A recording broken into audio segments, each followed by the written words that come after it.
But sir, we don't see the screen now.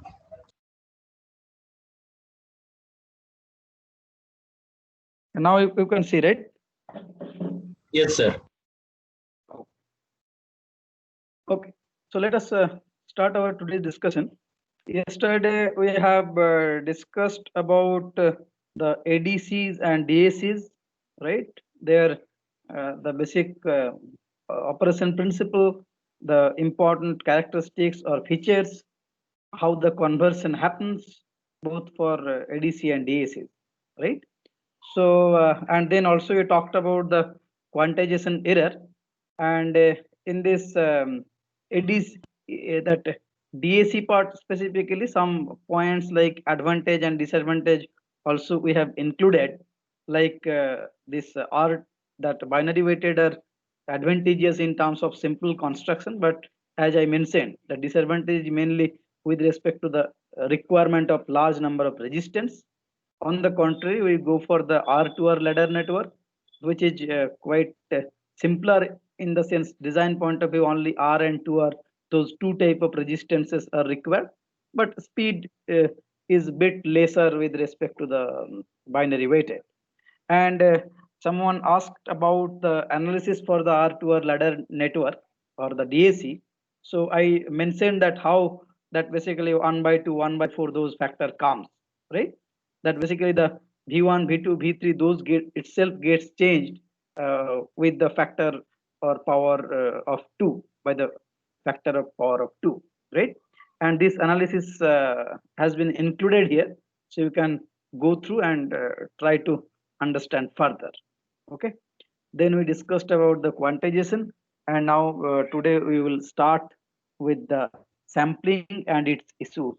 Okay, so we have understood from yesterday's discussion that basically if I have some analog signal, so then suppose this is our analog signal, and then what I need to do if I want to discretize it, so then what I have to do, I have to basically discretize it, so like in this fashion, is not it? So likewise, in some regular interval, time interval, I will discretize the value, and essentially then what we will get couple of discrete points like this, is not it? So in that way, I can convert the analog signal into discretized form, and then further, depending on my requirement, that using how many number of digital bits I want to represent this analog signal. In that way, I can use either 3-bit or 4-bit. Accordingly, my number of labels will change, and accordingly, the resolutions will change. And this analog signal, how it will look like? It will look like the staircase type of arrangement, is not it? So yesterday we have discussed this thing, right? Now, please try to understand that what is the requirement of this discretization, that we want to convert the analog signal into discrete signal, and then we want to convert it into digital signal, right? But ultimately, what we need, that the analog signal, like the practical application. So in our physical surroundings or the outside, the real world signals are mostly analog, and since we want to design some embedded system, and the embedded system will typically understand the digital signal, so that's why we have to convert the analog into digital. But at the end, so while all the processing is being done inside the microcontroller or embedded system itself, and then after processing, at the end or at the output of the microcontroller, again we will get back the digital signal. But again, if I want to control something or actuate some process, so then that digital signal again needs to be converted back into analog signal, so that that analog signal can be directly fed to the real world signal, or it can be used to actuate some devices for some specific process, right? So it is very important that how we are doing this discretization, or that we are calling as the sampling, right? Because ultimately, once we are doing with the sampling, then the job is not done, because at the end or at the output side, again we need to convert the digital signal back into analog domain, right? So what is the frequency we are using to discretize the sample, discretize the signal, or sample the signal, that is very important, right? So that is called as the sampling. Now we will look into a few examples that how this sampling frequency plays important role in defining the characteristics or ultimately that dictating the overall behavior of the overall system, right? So you look into this black sinusoidal curve, and what we are doing, we are just, so typically we are considering this signal, just for example 200 hertz signal we are considering, okay? And this 200 hertz signal we are sampling at 2000 hertz, right? So just 10 times of this original signal frequency we are using to sample it, right? So if that is the case, then obviously in one time period frame I will get 10 sample data, is not it? Because 200 hertz signal I am sampling or discretizing with 2000 hertz. So in, if I consider, you can see that from this peak to this peak, that is one period, right? And in this time interval I will get 10 blue dots. So those blue dots correspond to the discrete values basically, right? So here we are doing the discretization. So we are doing the discretizations in this form, like in this way we are discretizing or sampling the signal in some regular time interval, okay? So you can clearly see that these are the discretization, and just we are showing the dots, and these dots correspond to the discrete data. Now you just count 1 2 3 4 5 6 7 8 9 10. So from here to here, that is the one time period of this signal. So here in between we have 10 discrete data. If you include both the start point and end point, it will be 11. So effectively that intervals, 10 intervals we are getting, because 2000 divided by 200, so 10, right? Now, so what I mean to emphasize, so when I will discretize it, then how this signal will look like? So it will look like this type of just dots will be there, right? So likewise these dots will be there. So if you discretize it, so here if you see, so that this type of, it looks like these dots, okay?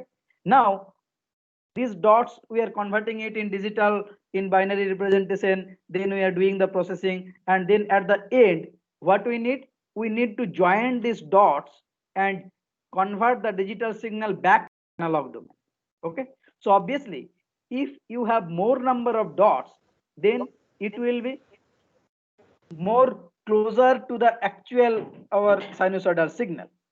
But if the number of dots or number of the samples are less, so then we will not get back the original signal. Why? Because you can see in the next example where we have considered the signal frequency as 2.2 kilohertz and the sampling frequency we are considering 2000 hertz, right? So that is a bit lesser than the original signal. So here you can see this solid sinusoidal or this cosine curves or solid lines that correspond to the original signal, and this original signal I am sampling it with 2000 hertz. So if that is the case, so then you can see 2000 hertz means if I consider one time period, then inside this one time period less than one sample data I will get, okay? So if you sample this 2.2 kilohertz signal with 2 kilohertz signal, so then you will get these blue dots, that is the discretization things, so in this fashion, right? Now clearly you can see that after doing the processing, then again if you join these blue dots, then how it will look like? The blue dot if you join, so it will look like this type of things, right?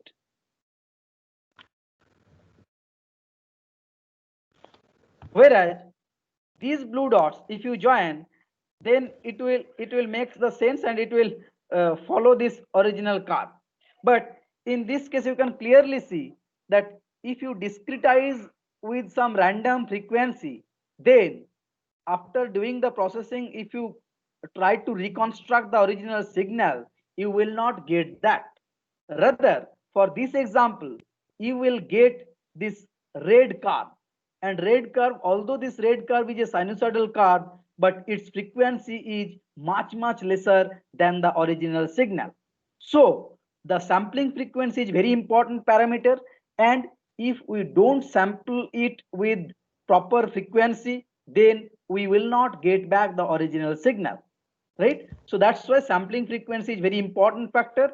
And this particular phenomenon, when the sampling is not proper, so then we will get some low frequency signal instead of the original high frequency signal, and this phenomenon is known as aliasing phenomenon.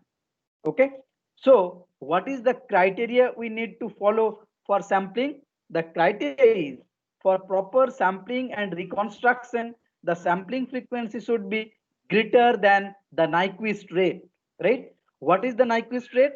Nyquist rate is defined typically as twice of maximum frequency component present in the signal. What does it mean? Suppose for this example, our original signal is 200 Hz. So what is the Nyquist rate? 200 into 2, 400 Hz is the Nyquist rate. So if we sample greater than 400 Hz for this example 1, then we will be able to reconstruct properly. In the second case, our original signal frequency is 2200 Hz. So what will be the Nyquist rate? 2200 into 2, that is 4400 Hz, that is 4.4 kilohertz. So if we sample this signal beyond 4.4 kilohertz, then we would be able to do proper sampling and proper reconstruction. But in this case, the sampling frequency is much lesser than this. That's why we will not get back the original signal at if we want to do the reconstruction, right? So if you see what is the frequency of these red lines, the red line frequency, if you calculate, you can see this is the time axis. So how you can calculate? This is one peak and this is this peak. So what is this interval? This interval you can see 0, that 0.005 second, right? So what is this interval? 0.005 second. So 0.005 second, what is the corresponding frequency? 1 by 0.005. That will come how much frequency in hertz? 1 by 0.005 second, that will correspond to 200 hertz. Okay, so 200 hertz means here, since we are not sampling it properly, that's why we are getting the 200 hertz some low frequency signal, but actually I should get 2200 hertz. Okay, so since the sampling is not proper, so that's why what is the frequency component we will be getting? Simply the difference between the original signal and the sampling signal. So 2200 minus 2000, that will correspond to 200 hertz. That's why we are getting this low frequency signal. This is aliasing. Is it okay? Please feel free if you have any question.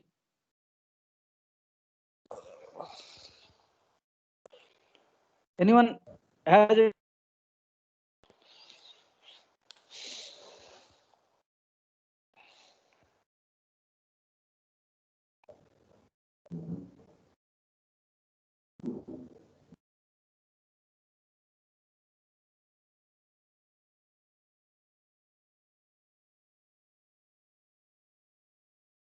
hello? It's clear, sir. Yeah. Is there? Yeah. So you can hear my voice properly and see the screen, right? Yes, sir. Okay. Okay. So yeah. So in this in the continuation, next example of the aliasing, our original signal we are considering 1500 hertz, and we are considering the sampling frequency as 1600 hertz. Okay. So here again we will get the same problem, because 1500, if that is the that original signal, then what is my Nyquist rate? 2 into 1500, that is 3000 hertz. But we are sampling below the 3000. So here again we will face the same problem. This is our original signal, and these dots correspond to our sample signal. And if you join these dots, so then obviously you will not get back the original signal, you will get some low frequency signal. And based on our previous slides discussion, what should be the low frequency? The difference between the original signal and the sampling signal, that is the 1600 minus 1500, that is 100 hertz. So here these dots, if you join, that will that frequency will be 100 hertz. and here is the FFT magnitude.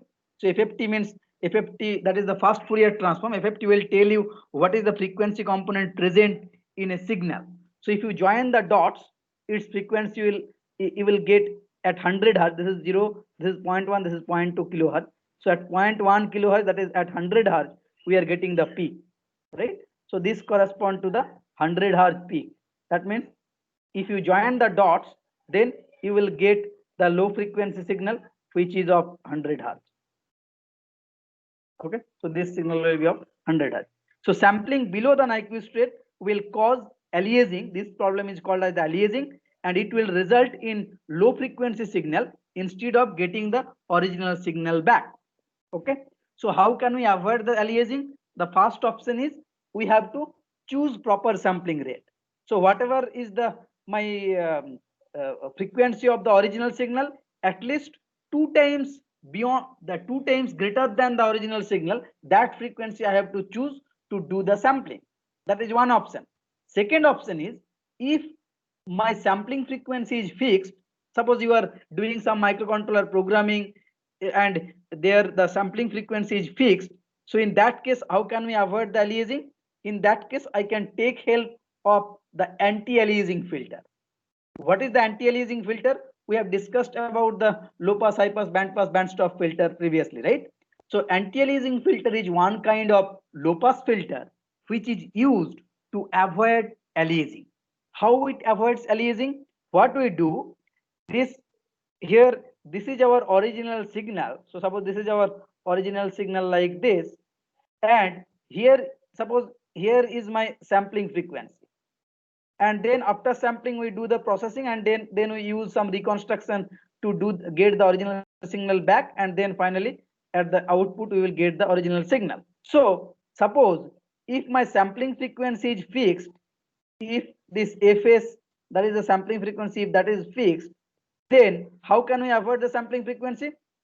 We have to use this anti-aliasing filter, and the cutoff frequency of anti-aliasing filter we have to choose judiciously, so that the original signal, if the original signal frequency is more, then the higher frequencies cannot go to the sampler. Because if now you can understand, if my sampling frequency is fixed at fs, then what is the maximum frequency I can allow at its input? Fs by 2. That's not it. Fs by 2. So the original signal frequency should be less than fs by 2. If it is less than fs by 2, then only if you sample with fs, then you can get the signal properly in the constructed form. But if the original signal is greater than fs by 2, then aliasing will happen. And to avoid the aliasing, what we can do? We can use some low pass filter which will act as the anti-aliasing filter. And how will we choose the cutoff frequency of this anti-aliasing filter, fc? The fc will choose as typically less than equal to fs by 2, so that whatever original signal comes here, the frequency which are below fs by 2, only those frequency will be passed by this anti-aliasing filter, so that the reconstruction can happen properly with fs sampling, right? So the anti-aliasing filter cutoff frequency we will choose around fs by 2. Now by using this anti-aliasing filter, I can avoid the sampling, that is I can avoid the aliasing, right? But there is a problem, because if I use this anti-aliasing low pass filter, then I am forcefully restricting some of the original frequency component, right? Which means that some of the original signals data we will be losing.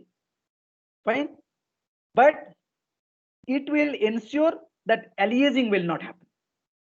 So you have to choose that if you want that aliasing should not happen, if some data lossing is okay for you, then you can go for this scheme. Otherwise, you have to choose the sampling rate greater than the twice of the Nyquist rate. Okay, so this is the concept of the anti-aliasing that sampling and its issues and the requirement of anti-aliasing filter. Right? Is it okay, the concept? If you have any question, please feel free to ask me. So if it is okay, so then we will now see. So far we have understood about the various sensor characteristics, different type of important sensors used in our embedded applications, right? Then their signal conditioning circuits also we have discussed, which will typically include like amplifiers, these filters, ADCs, DACs, etc. And in that context, sampling and its issue also we have discussed, right? Now, what is our main target? I want to design some complete embedded control system for certain purposes. Now I have to connect the sensors with our microcontroller, right? So suppose here is your microcontroller, then you may require to interface multiple sensors with the microcontroller. So multiple sensor can be connected with the microcontroller. Inside the microcontroller, you can have timers, memories, storage devices, so many things. Then you can have some display connected to the microcontroller to show that some sensor data, or also you can have some keypad interface to give some input like this. Okay. Now we want to see that what about this connections, how the connections can happen between the sensors, microcontrollers like this. So if we look at the microcontroller, then many microcontrollers we can see they have inbuilt ADC, and typically inbuilt ADCs are having 8-bit to 12-bit data for the ADCs, right? And some microcontrollers can have multiple channel ADC inputs as well. Okay. Now in that context, we can have some smart sensor, and even in that sensors itself, some signal processing and communication schemes can be inbuilt, right? So here some of the advanced features I am just discussing for your reference.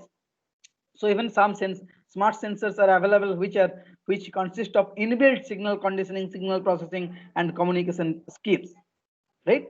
Now when I want to interconnect some sensors with the microcontroller, there are different type of standard communication links, like we can have asynchronous serial communications, which includes universal asynchronous receive and transmit, which in short is known as UART protocol, right? Which means one receive line plus one transmit line. Then RS-232 serial port communications can be there. You can have synchronous serial communication like serial peripheral interface.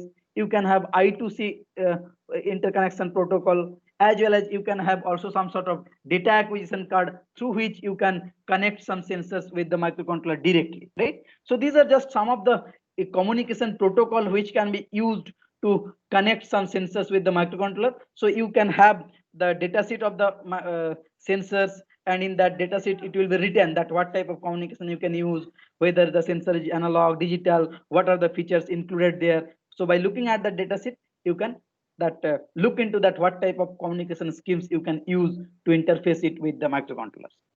Okay. So these are different aspects about the sensors, their signal conditioning circuits, and their interfacing schemes with our microcontrollers for embedded application. Now we will move forward to the actuators.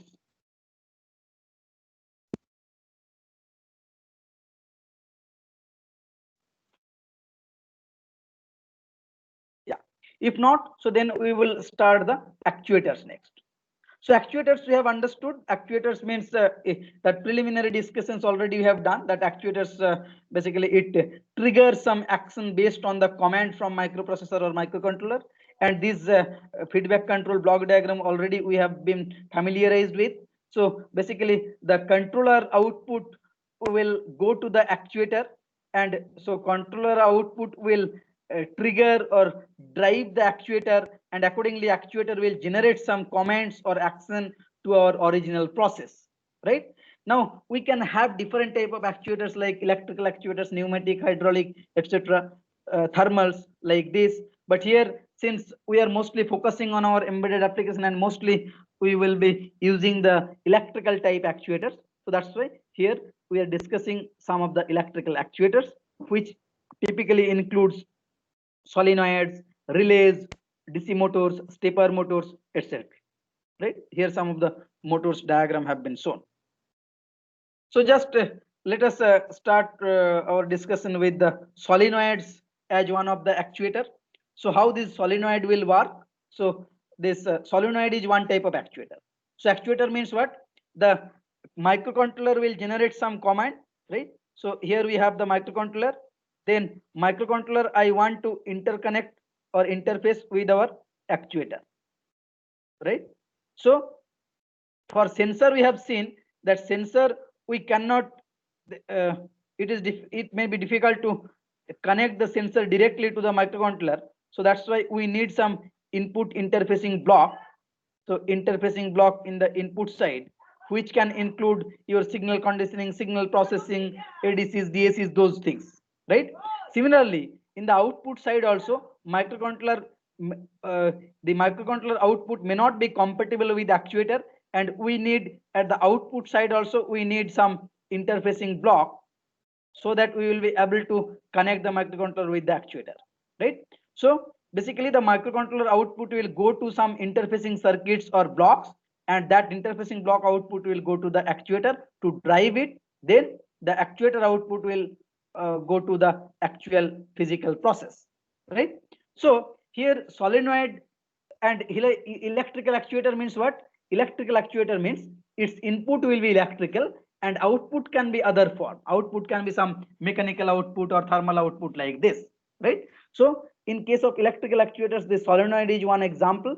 So what it consists of? It consists of a coil and a soft iron core, right? So here you can see this is the coil, right? So this coil is wrapped around, right? So this is your, this coil is wrapped around over here. You can see this coil symbols, right?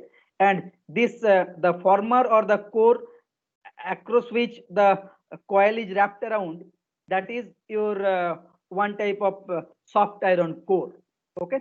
Now when the control signal, so basically from the microcontroller some control signal will be generated, and through the interfacing circuits or ICs or blocks,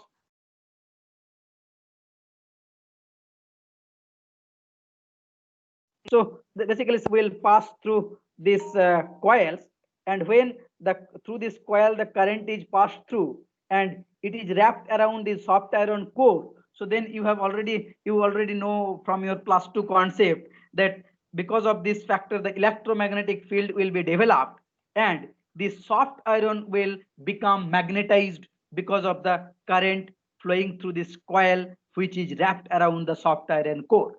Fine. So the soft iron core will can behave as electromagnet because of the control signal which is coming from the microcontroller, right? And then here we have some other arrangement, like when the coil is activated by an electrical signal which is coming from the microcontroller or the interfacing circuits, the soft iron core becomes magnetized, and this electromagnet can serve as on-off or push-pull type actuator. For example, to move a ferromagnetic element like moving a pole or plunger, right? So suppose here this particular core becomes magnetized, and then in the top, if we have another ferromagnetic material, then what will happen? This magnet will attract this ferromagnetic material. So what will happen? In this portion, we have just put some contacts type of arrangement. So when this particular core will be magnetized, it will pull this another ferromagnetic material, then this switch will be contacted with this one, right? And when this will become de-energized, then it will be discontacted, right? So in that way, because of the control signal which is coming from the microcontroller, it can act as operating some switching, right? So it helps us to do some switching operations. So here magnetic field is developed, it becomes magnetized, and then because of the magnetized nature, it will attract this another ferromagnetic material, and because of that attraction, here it will come in contact with this another connections, and here it will be closed. Now again, when it is de-energized, it will act as open. So like on-off arrangement will be there. So the electrical signal is the input to the device, and mechanical is your output, because here this on-off or this push-pull, that contact or non-contact, that is the mechanical action which is happening from this solenoid, right? So it is capable of exerting large force over a wide range, and these are some of the examples of solenoids. So this is the solenoid example, and inside this door lock arrangement we have solenoids, and it has several uses, like to latch safety covers closed so that they cannot be opened while a machine is in operation, to unlock the doors in car when the keyless entry button is pushed remotely. It can be also used to open and close valves in different industrial processes, right? So these are the operations of solenoids, and the solenoids will act as the actuator, and its input is electrical and output is mechanical contact or non-contact type of arrangement, right? So next example of electrical actuator is stepper motor, which is again widely used in our different embedded control application, including robotics, automotives, and so on. Fine. So we are now going to discuss about the stepper motor. So far, please feel free to ask if you have any questions or doubts. Okay. Yeah. So don't hesitate to ask questions. So next actuators we are discussing about the stepper motor. So what stepper, you have already you have studied about the DC motor in your first year basic electrical technology courses, right? So you understood that motor typically includes some stator and rotor arrangement, and also it works on this magnetic principle. So some current is flowing, because of that magnetic field will be developed, and the rotor will rotate depending on your applied input. Fine. So the stepper motor generally used to do very precise control application. So typically, you know that motor means you are applying some input and the motor will run continuously with certain RPM, right? But if you want precise control in the sense, suppose if you don't want that the motor will rotate continuously, rather you want the motor will rotate in some step fashion. So likewise, in this way, then this way, then this way, just step if I want some rotation I want to get, then typically, or very precise control application like just 10-degree movement if I want, or 20-degree likewise. So then for that type of precise applications we will go for the stepper motor. And stepper motor typically it includes a soft iron rotor with teeth and a wound stator, right? So it also includes a stator and rotor, but the stator and rotors will include some teeth, right? So here are some of these practical diagrams of the stepper motor, these two, and this is the schematic view. So schematic view, what we can see, this that inside circle, this correspond to that rotor, which is of soft iron core, and the outside circle that will denote the stator. Fine. And you can see they typically include some teeth arrangement. So 1, 2, 3, 4, 5, 6.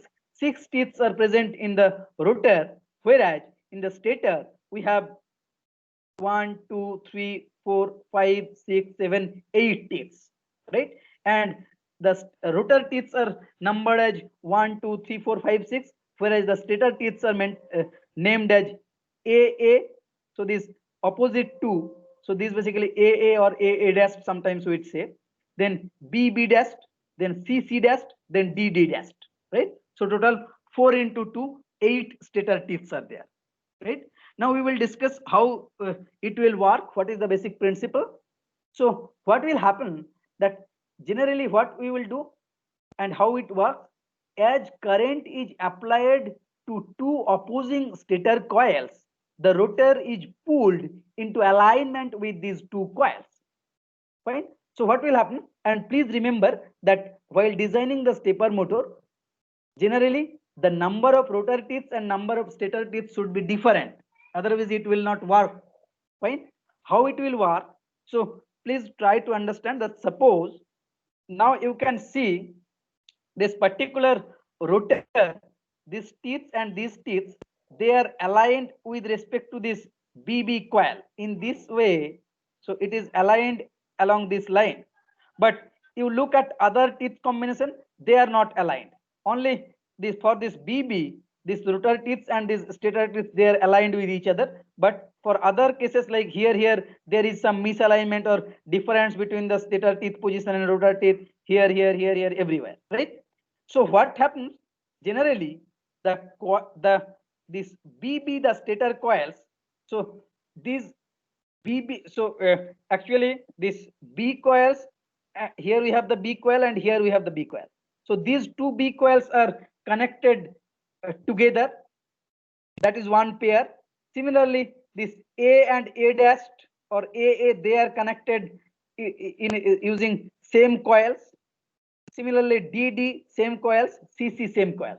So effectively, although we have 8 stator teeth, but effectively 4 stator coils are required.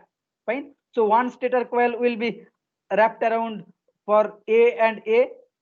Second one will be for BB. Third one will be for CC. Fourth one will be for DD. Fine. Now what will happen in the stator coil? So initially the BB coils, they are energized. So when BB coils are energized, then what will happen? These because of this current flowing through these coils, it will generate electromagnetic field. And since the rotor is of soft iron material, which is of ferromagnetic material, so this ferromagnetic material will be magnetized and it will be attracted towards the stator. And while attracting, how the attraction will happen? So it will try to pull it towards this BB side, and it will find this 1 and 4 coils closer to the stator side. So that's why it will try to align this 1 and 4 with BB side. Okay. So when this BB coil is getting energized, then A, D, C, those coils are not getting energized. Once this BB coil gets energized, then what we will do? We will energize the next coil. Fine. So next coil means, suppose after BB, if you energize this AA coil, then what will happen? When this AA coil will be energized, this A and B is de-energized and A is energized. Then what will happen? Here the magnetic field will be developed and it will try to that attract this core. And while attracting, it can find this teeth number 2 is closer to this upper side A and teeth number 5 is closer to the lower side A. So then what will happen? It will rotate to this anti-clockwise and this 2, so here 2 will come here and here this 5 will come. Okay. And this will accordingly, the 1 will shifted here, 6 will shifted here, 4 will shift here, 3 will shift here. So likewise, after BB, when we are energizing AA, so then anti-clockwise it is moving just one step side. Then again, after AA, we will energize DD. So then again, this will move another step. So likewise, stepwise it will rotate. Fine. And at a time, we are just applying that energy or the current in along one pair, either AA or BB or CC or DD. I can control this movement very precisely, right? So here, as we can, and if we want to rotate in clockwise, so then what we will do, instead of this B, A, D, C, that sequence, we will energize the coil in the other sequence. Like after B, we will energize C, after C, D, and at the end A. So depending on at which sequence we are following to energize this ABCD coil, based on that, either clockwise or anti-clockwise rotation I can achieve from the stepper motor. Okay, is it okay? Yeah. Now as we can see, the typical step size for a stepper motor are 7.5 degree or 15 degree, right? And that means per step, or when I am energizing from B coil to A coil, that means one step movement correspond to how much angle. So typically 7.5 or 15 degree angle is used. You can have some other angle configurations as well. And 7.5 degree means what? 7.5 degree stepper will have 360 by 7.5, that means 48 steps per revolution, right? So that is obvious. That means if 7.5 degree means one rotation means 7.5 degree. So if I want to achieve 360 rotation, then how much step is required? 360 by 7.5, that is 48 steps. Okay. And how can we control that whether I should get 7.5 degree or 10 degree or 12 degree or 15 degree, we can control this degree or the step size by changing the number of teeth for the rotor and the stator. Okay, so in the next slides we will see some numerical example that how this number of teeth is playing important role to define the step size. Okay, so that is the concept or working principle of the stepper motor. Now we will see that what is our ultimate aim. We want to interface this stepper motor with our microcontroller. Okay, so suppose this is the typical microcontroller, and here just for example you can have some voltage divider. From this voltage divider some analog input is coming from here. You can have some switch, some other sensors interfaced with the microcontroller, and inside the microcontroller we can have some timers. Timer can give you PWM output. Then you can have some analog input. So different type of pins and connections are. But what is my target right now? I want to interface the microcontroller with the stepper motor. Fine. So what I have to do, the stepper motor, in order to make the stepper motor work, what I have to apply? I have to apply some current across this AA, BB, CC, DD, those coils. Okay. So those currents you can apply sequentially, as I told already, and also you can use some sort of pulse. So pulse means the pulse on off type of arrangement also, fine, in some sequential or phased manner. Okay, so here we have the, suppose here we have the motor winding. So suppose we have 1 2 3 4 5, these are the motor windings we can see. So suppose some stepper motor is having 5 motor windings. So 5 windings means basically the number of stator teeth is not it, because here we have 8 stator teeth, and for 8 stator teeth we need 4 coils. Similarly here, if I have some stepper motor with 10 stator teeth, then typically I need 5 energizing coils. So from the microcontroller we need to connect, or we need to give current to the motor coils. Fine. Now this stepper motor is having different ratings. So rating in the sense you can have the different current ratings, voltage ratings of the motor is there. Fine. And typically the microcontroller will give you some 5-volt signal like this, logic on off, or logic low, logic high. So it may not be possible, or it may not be capable to drive the motors with this only 5-volt signal. So that's why while connecting some motor with the microcontroller, we definitely we need some interfacing blocks, and typically those interfacing blocks are called as driver IC for the motors. Whether it can be DC motor or stepper motor, we call the driver IC, and the driver IC will act as the interfacing block between the microcontroller and the actuator. And those driver block, what is the job of the driver, of those driver ICs or the driver blocks? It will take the microcontroller as the input, and then it will convert that input in compatible manner. It can amplify it, it can modulate it properly, so that the output of the driver IC can be directly fed to the motor, so that that motor can run properly. So please remember that while connecting some motor with our microcontroller, maybe some robotics or whatever application, then directly we cannot connect them. Rather, we need some typical driver ICs block which can make the microcontroller output compatible with our motor ratings, right? And here we have shown some driver ICs number like LMD18200, L6201. So these are some of the ICs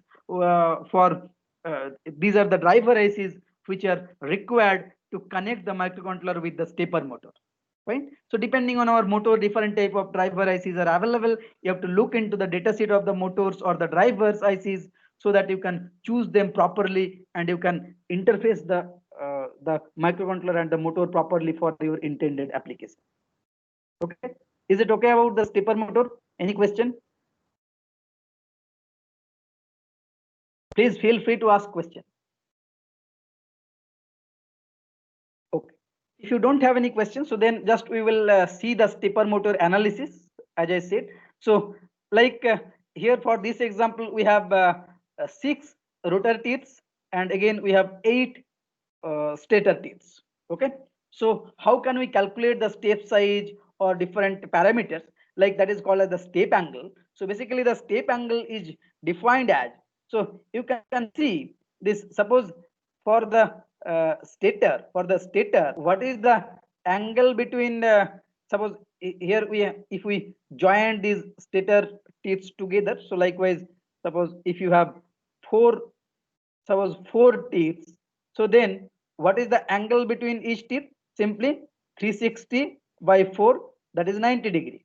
Similarly, in this case we have 8 stator teeth, so we have 360 by 8, so that is your 45 degree. Fine. So that is the angle between this each adjacent poles, right, or adjacent teeth. Whereas in case of rotor, what is your angle between the each teeth? 360 divided by 6, so that will come at 60 degree. Okay, so how the state that now, so what is the difference in angle between the stator and rotor? Simply 60 minus 45, that is 15 degree. So for this case, 60 minus 45, that is equals to 15 degree, that is your step angle. So that means while we are energizing coil AA, after that when we will energize BB, so then 15 degree movement will be there. Similarly, up when we will energize CC, then another 15 degree, right? Likewise, if I have this configuration, then how many number of steps are required to achieve a full revolution? 360 divided by 15, so that is your 24. So basically, the 24 steps will be, for this example, 24 steps will be required for one revolution. Okay, so here step angle is defined as this can be theta s minus theta r, or in other way theta r minus theta s. So this ns correspond to the number of teeth in stator, nr correspond to the number of teeth in rotor. So in this example, this just the absolute value you have to take. Okay, so one step angle correspond to alpha. Now total angle through which the motor rotates, that will be simply np into alpha. What is np? Np is the number of pulse received by the motor. So one pulse means alpha movement, two pulse means 2 alpha, np pulse means np alpha, right? So what does it mean? It means one pulse means we are energizing coil AA, two pulse means we are energizing the next coil also, BB, then CC. So likewise, how many number of pulse we are applying, that many number of angles we will be total achieve. We will be achieving that many number of total angle, right? So if one pulse correspond to alpha angle, so NP pulse correspond to NP into alpha angle. Okay. Now just one numerical example. A stepper motor step angle is given. So suppose step angle is given as 3.6 degree. Just the alpha value is given. What is the question? How many pulses are required for the motor to rotate through 5 complete revolutions? Okay. So if 3 point, here we have shown the example, right? That if I have this 6 rotor teeth and 8 stator teeth, then we have 15 degrees the step angle. So 15 degree step angle, what does it mean? At one step, it will rotate 15 degree, right? So to rotate 360 degree, how many steps required? 360 by 15, that is 24 steps. Similarly, here the step angle 3.6 degree is given. So for one rotation, how many steps is required? 360 by 3.6, that is the 100 steps. Is not it? 100 steps. Now, for one revolutions, you need 100 steps. So obviously, if you want 5 revolutions, then you will simply require 5 into 100, that is 500 steps. And for one step, you require 1 pulse. So for 500 step, you require 500 pulse. Okay, so this is simple numerical example that if you know the 3.6 degree is the step angle, so for one rotation 360 by 3.6, that is 100 step is required, and for 5 rotation you need 500 steps, and one step happens because of 1 pulse, so 500 step will happen because of 500 pulse. Okay, is it okay, the numerical problem? Yeah, so if it is fine, so then yeah, so then we have understood about the different type of, so in this module, what we have understood so far, the sensor, their characteristics, features, different type of signal conditioning circuits, basic fundamental blocks. Also, we have given you the example that if I want to interface some thermistor with the ADC or the ADC of the microcontroller, then what are the things I need to take into account? One example, right? So then we have discussed about the sampling issues, ADCs, DACs, etc. And then also we have discussed about the electrical actuators, their working principle, typically the solenoids and the stepper motor we have discussed, right? So next we will look into another aspects. So that is the last aspect of this module. So here, suppose I have some microcontroller, or I have some embedded system. So we already know that there are different type of representation, like decimal, binary, hexadecimal, octal. So those already some of the concepts you already have in your class 2, right? So now when we will discuss about some embedded processors or some embedded controllers, so then there are some different type of number representations are used, right? So for completeness of the understanding of our embedded control system, we need to be aware of the fixed point and floating point number representation concept, which are used often in this embedded system application, typically while defining about the embedded processors or embedded controllers capability, or what type of number representation or formats are used depending on different applications. So in that context, we need to know about this fixed point and floating point number representation concept. Okay, so that's why for completeness we will discuss about this number representation. Okay, so please wherever you will feel some difficulties, please let me know. Okay, yeah. So first number representation is known as the fixed point representation. Fixed point means what? Fixed point number has a fixed number of digits after and before the decimal point, right? That means suppose you have some qm.n notation. What does it mean? It means suppose m bit is reserved for integer portion and n bit is reserved for fractional portion, right? So that means here we have the decimal points, and before decimal points m number of bits are fixed, which will define your integer part, and n number of this bits are reserved to define the fractional part, which will be after the decimal point. Okay, so this is called as the fixed point or fixed point representation. Okay, so suppose for example, if you have and 16-bit numbers in fixed point format, so then if you consider 2.13 format, so 2.13 format, what does it mean?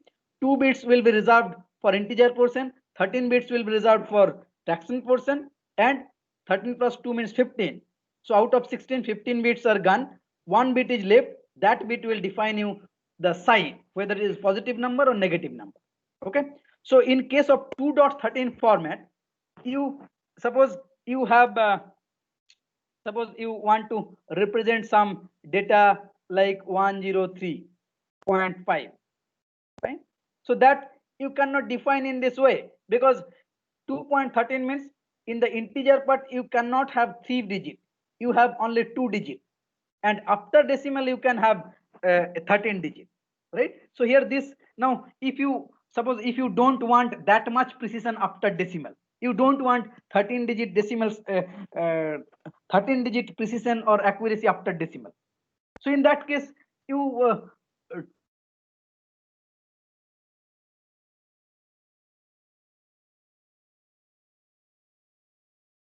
but since in the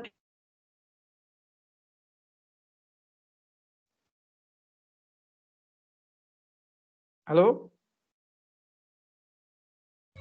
Yes, sir. yeah, okay, so in fixed digits, so basically we have some digital processor where if we use fixed point format, so then we cannot change the number representation. Like if you don't need 13 that much precision after decimal, then you don't have any other option, right? So that's why these fixed point are often disadvantageous. And also another disadvantage of fixed point is that you have very limited range if you consider this fixed point format. So you have to go for another type of formats or number representation, so that you can have some sort of flexible representation and you can express large number of digits using that format, right? So for example, suppose, just before discussing these parts, just you look at this slide. The range of a fixed point decimal system with 6 digits, of which 2 are after the decimal point. So suppose I have some 6-digit format. So suppose I have some 6-digit format, 6 digit, and out of those 6 digits, suppose I have 2 are after the decimal point. So total out of 6, we have suppose m dot n. Okay, so if I consider 6-digit fixed point number, then, and in that I am considering this 4.2 format. Okay, 4.2 format, that means 4 bits are for integer part, 2 bits are for fraction part. Okay, and just sign bit as of now I am neglecting. If I consider 7-digit, so 1 digit will be sign bit and another 6 out of 6, 4 are for integer, 2 are for fraction. If that is the case, then we can represent that in this format, dot nn. If that is the case, then what is the range I can express? From 0 to 9999.99, right? So around 10,000 values I can express using this 6-digit format. But we will see, if we use the floating point format, there instead of this only 10,000, even we can achieve 10 to the power 99, that number of data also we can represent using this 6-digit format that we will discuss.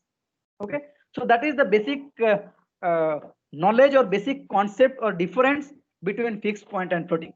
Okay, so here you can see the example like 110101, that is just the binary, the corresponding decimal is 53. Here we have some binary value like 1011.1011, the corresponding decimal value will be 11.6875. That is just the decimal to binary and binary to decimal conversion.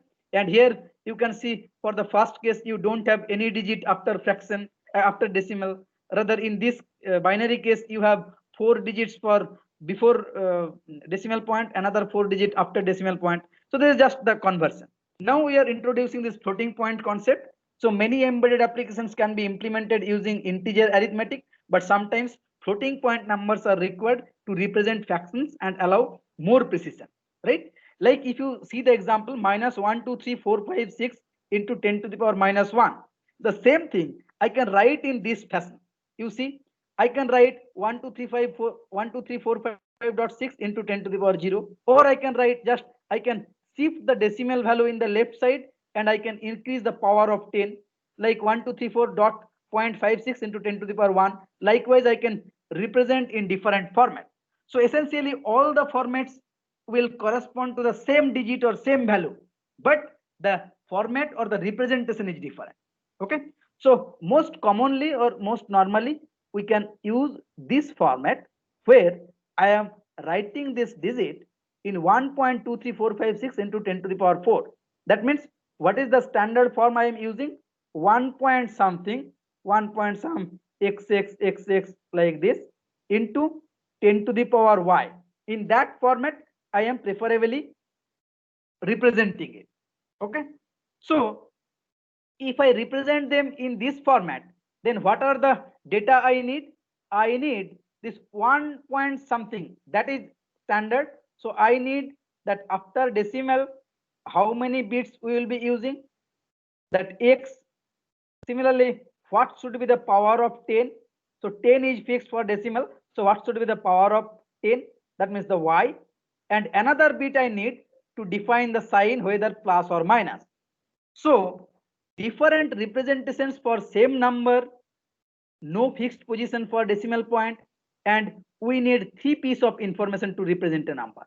What are the 3 pieces? One will be the sign of the number, as I mentioned, plus or minus. For that, I will reserve 1 bit.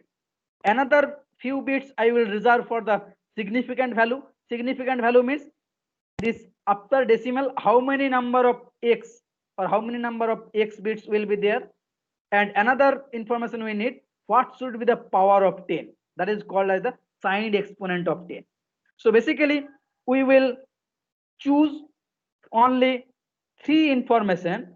One is for sign of the number, second is that what should be the size of x bits, and what should be the power of 10 for this decimal representation.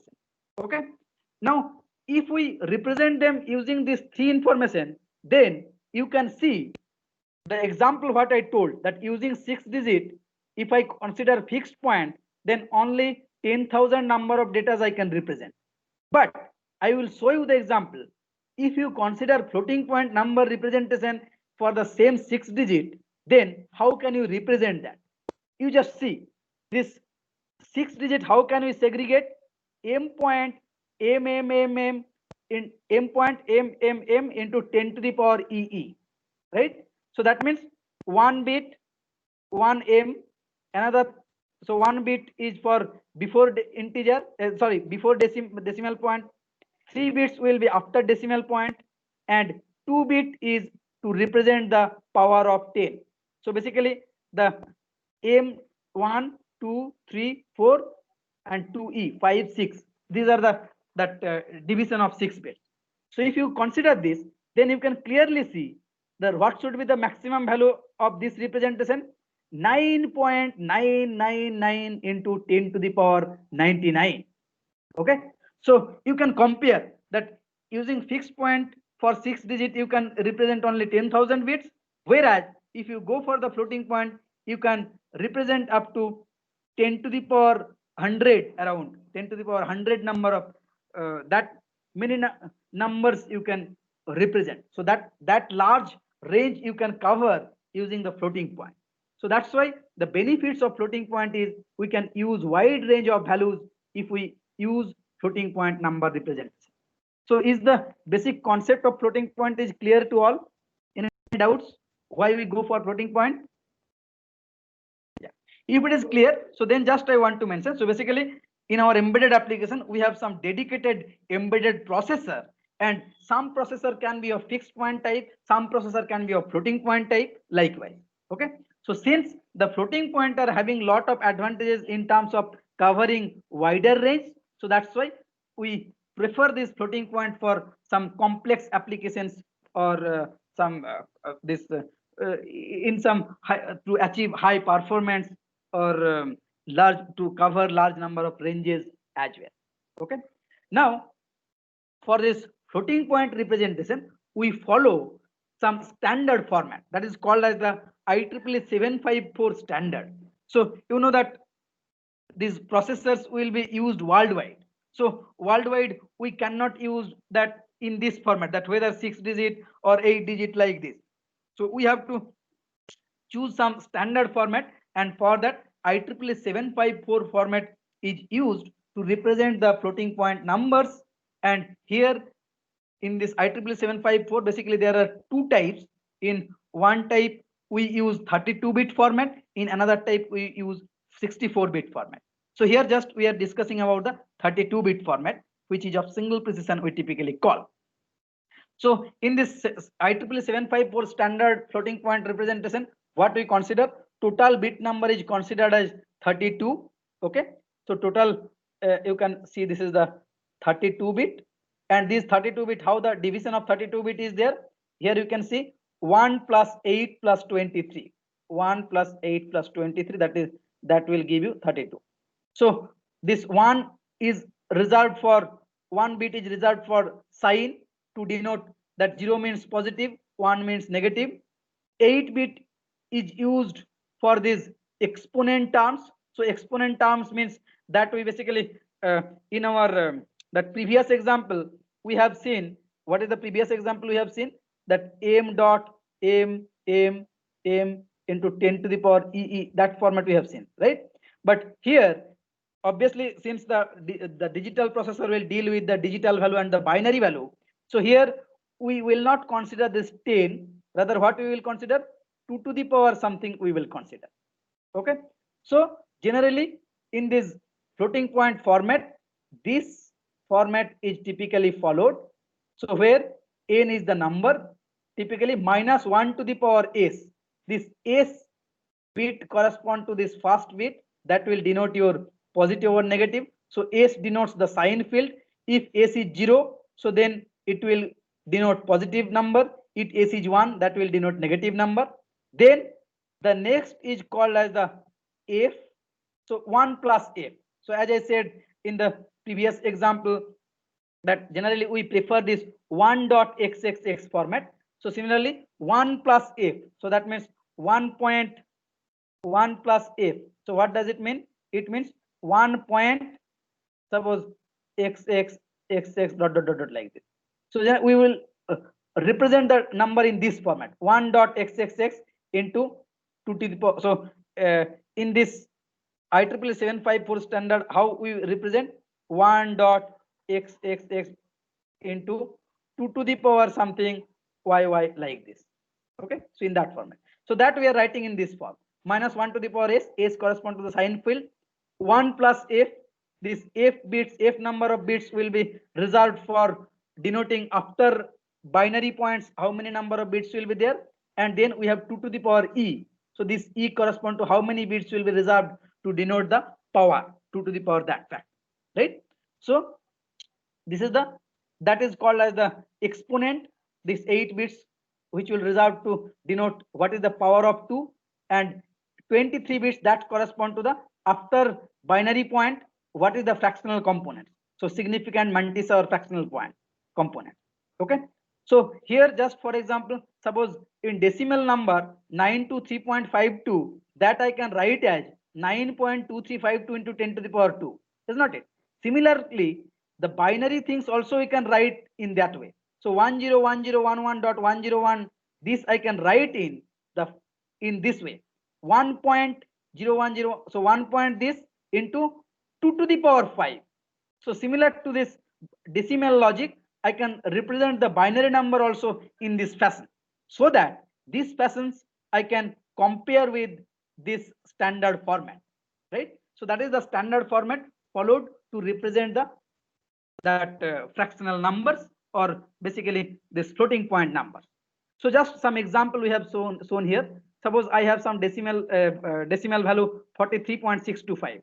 So what is the corresponding binary value? 101011.101.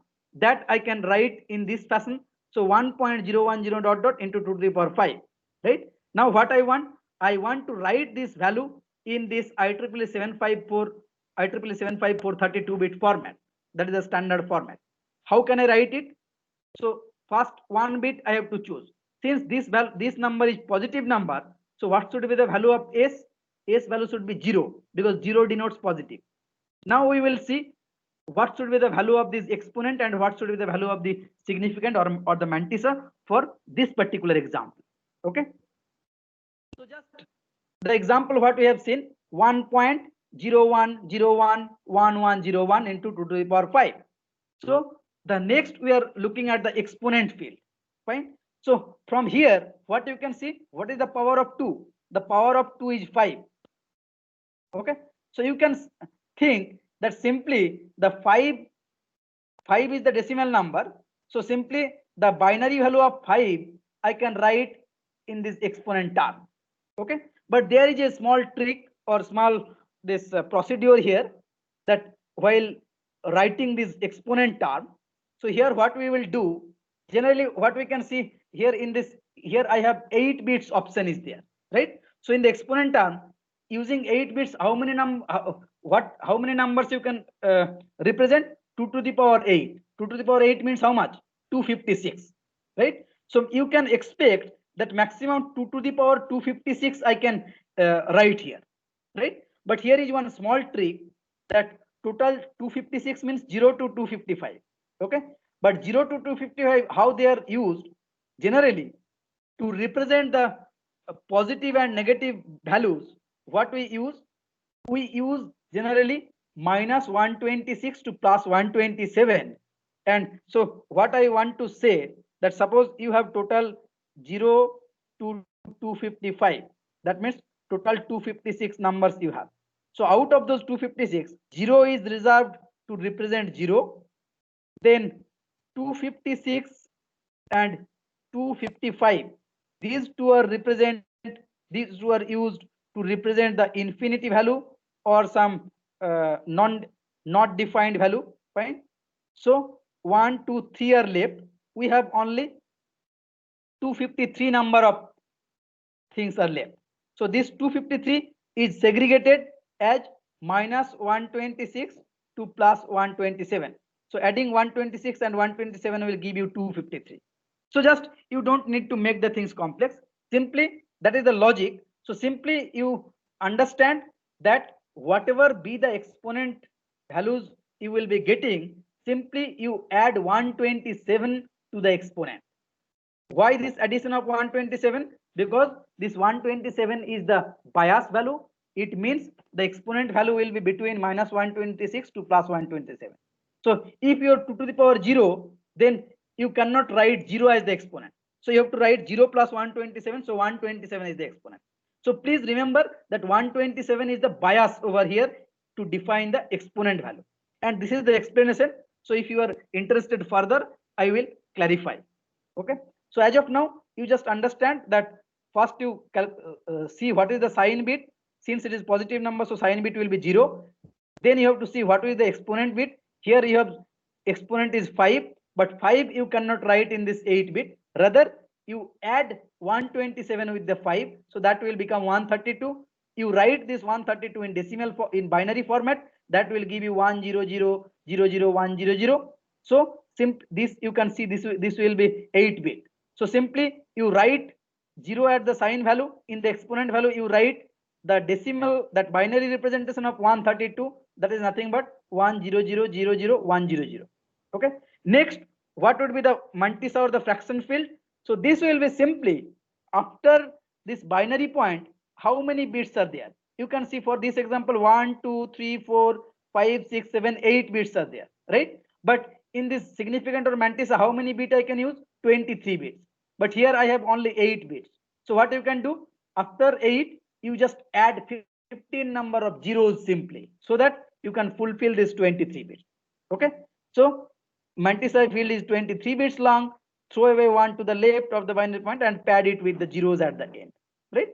So in this way, my question was this: if I want to convert this 43.625 decimal number into the floating point number using this IEEE 754 32-bit format, so then what will be the result? The result will be, you have to see what should be the value of S, what should be the value of F, what should be the value of E. So S value will be simply 0. You write 0 here. Then you have to choose what should be the exponent bit. So exponent bit, what I told, you simply represent whatever number is given to you, you write in this format: 1 point something into 2 to the power something. Then what should be the 2 to the power something? That 2 to the power something, that value, you just simply add 127 on that and then represent it using the binary form, and that binary bit simply you write in this exponent term. Then what should be the fraction portion? Fraction portion will be simply after this binary point, how many number of bits are there, you blindly write those numbers and then add rest of the numbers as 0 to make it 23 bit. So the 43.625, the corresponding binary is 101011.101. The corresponding IEEE 754 32-bit floating point format answer should be this one, right? So this will be the answer for this, where this is 1 bit sign bit, this is the exponent 8 bit, and this is the fraction portion 23 bit. Okay, is the concept clear?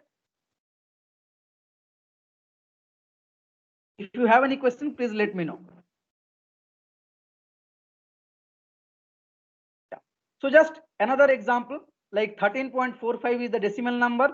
If I want to write the corresponding floating point number, what I have to do? First, this decimal has to be converted into binary, right? So you can see for this case, the integer portion is fine. The 13 integer portion will be 1101.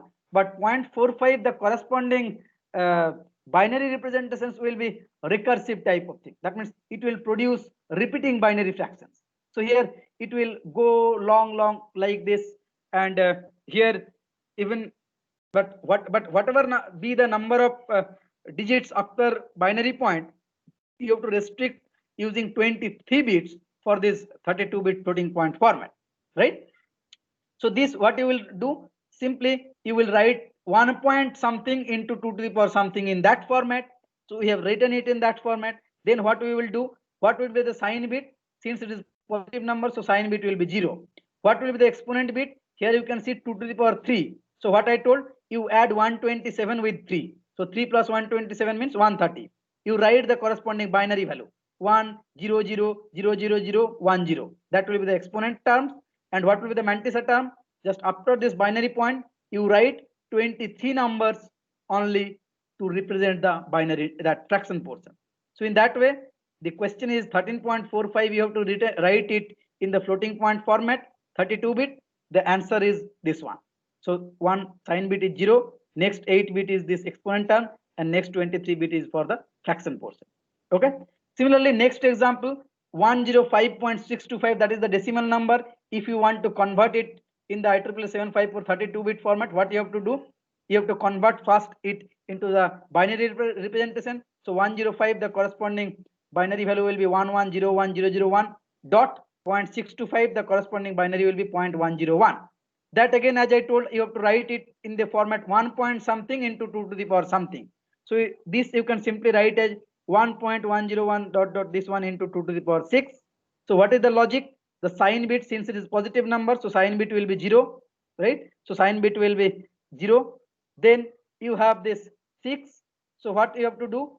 6 plus 127. So that will give you 133. 133. What is the corresponding binary? This is the binary value of 133. 133. So simply you write this one 133 as the exponent term, and then after binary point you have 101001101. So 1 2 3 4 5 6 7 8 9 bits. So those 9 bits you write here, and then rest of the bits you fill it or pad it with the zeros to make it 23 bit. So in that way you can convert this decimal number into this floating point representation 32-bit format. So what is the advantage of the floating point? Its range is more, precision is more, but obviously time consume, the time complexity will increase, and its application can be found to do different computationally extensive jobs, different real-time signal processing applications like high definition audio, precision motor control, etc. And these are some of the figures of the floating point processor which are fabricated or manufactured by Analog Device. Okay. So this is about the fixed point and floating point format, which you need to understand for complete understanding of our embedded systems or embedded processors. So in that context, we have discussed about this.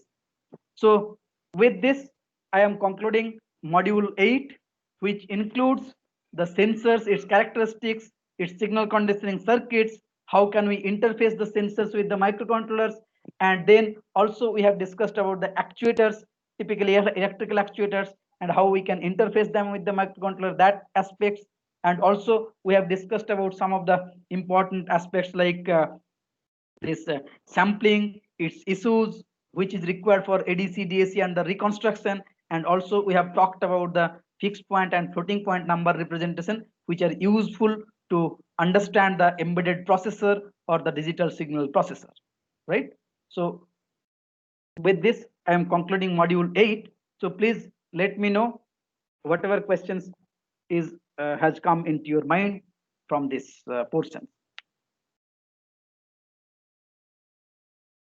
Please don't hesitate to ask questions.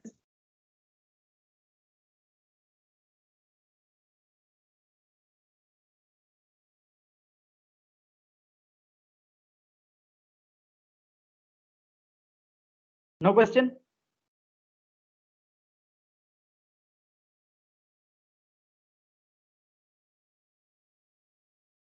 Yeah. So if you have any question, please ask me. Hello. It's fine, sir. Okay. Okay. So thank you and hope so you have got good exposure of the different aspects of the overall embedded control system and its software point of view. And I will give very few assignments. So keeping that time crisis in the mind, so I will give just few assignments which you can submit by next Friday, and then I will take the test also on in the coming Friday. Okay. Yeah. Hello, Akula sir. Sai Kiran. Yeah. Sir, can you postpone the test to 21st or 22nd? Which one? Test or assignments? What you are saying? Both. Because we have many tests on 20, means that was the last day of the semester. Yeah. So actually, that 20 is a Friday, and from Institute Circular itself, the 20th is decided as the last day, and we have next week only 3 classes: Monday, Thursday, and Friday. So. So you want to give the test before that on Thursday or after Friday? After Friday. Okay, that we should not, yeah, because this guidelines, institute guidelines, we should follow. Sir, we already So, have other test on 21st also. yeah, but we have to follow the guidelines, na? So